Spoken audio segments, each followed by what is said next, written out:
When it comes to buying a home, it looks like fixer-uppers are losing some of their appeal. Real estate agents say that people aren't willing to take on renovations due to the cost and maybe some other surprises in there. Los Angeles real estate agent Keri White is back this week to talk about the decline of the fixer-upper. Hey, Keri, thanks for joining us.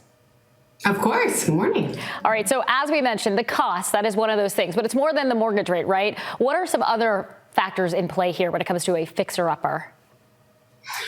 Well, of course, when your monthly mortgage has doubled, basically, a lot of that money that you could be saving monthly when rates were lower to go towards your renovation costs is now out the door. But besides that, that's more obvious. The cost of construction has gone up a lot.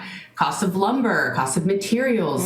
So people are having to pay more for just the basics of getting their homes fixed, just from anything like basic fixtures to, larger things needed in the house. And then also hiring skilled laborers. With the pandemic happening and things changing, it is a lot harder to find people. Like, I have some clients that are like, I've been trying for 3 years to get my bathroom redone. If you have somebody and you can manage it, please help me. It is just very challenging to find the people that are willing to do the work, find the people that show up. Plus the costs are so much higher.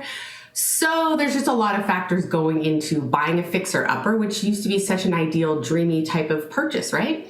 Yeah, it used to be the idea of maybe pick the neighborhood and get the house that you can afford and then fix it up along the way, maybe a couple years. What do you think sparked the popularity on that trend right there, taking up a fixer-upper, making this your challenge? I think a lot of home improvement shows out there, HGTV, obviously wildly popular, and they make it look so easy. Oh, definitely reality TV. I have so many people that will mention these stars from these shows, and I'm like, I don't watch these because I do this all day long. But they come in and they think that they can just easily snap their fingers and all the laborers show up and their house looks beautiful, and they don't understand what really goes into the fixer-uppers, like all those small things that you forget to do, or supply chain issues with stuff getting there that causes delays, which causes time and energy and money to add up.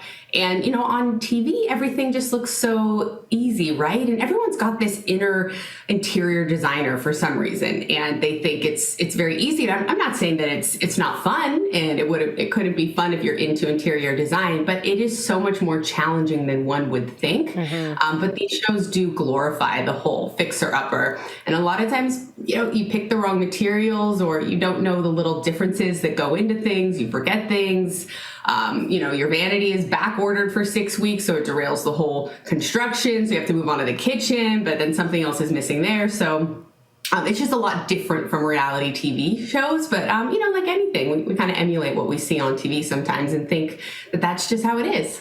Now, we're talking about the people that may be out there wanting to buy a fixer-upper. What about these people that are selling a fixer-upper? Can they still expect to get anywhere close to what they paid for, or are they just going to take the loss? Well, in certain markets, if somebody's buying and trying to resell a fixer pretty quickly, that's a lot harder. There's a lot of equity in the Los Angeles market. There's a lot of equity in the U.S. in general. So if you're buying something that needs some work, you possibly still can get your money out of it, just depending on what you bought it for. But as far as buyers who are looking to buy a fixer, it's still doable. You kind of have what I call a tweener home in between. So you have something that's not really livable or dumpy that a lot of developers and contractors and flippers want to do, but then you have homes that are just a little older and a little dated. So they're definitely livable, but they're not newly redone. So those are the ones that are getting the most overlooked, and they're considered fixers, but really it's just in like a 80s, 90s style kitchen, or even it could be like a 2010 kitchen or bathroom. So people are steering clear of those types of homes right now. Now, we talked about this a little as you touched on the HGTV kind of dream here. Would you recommend that someone make any necessary renovations themselves being the key word there, before putting their home on the market?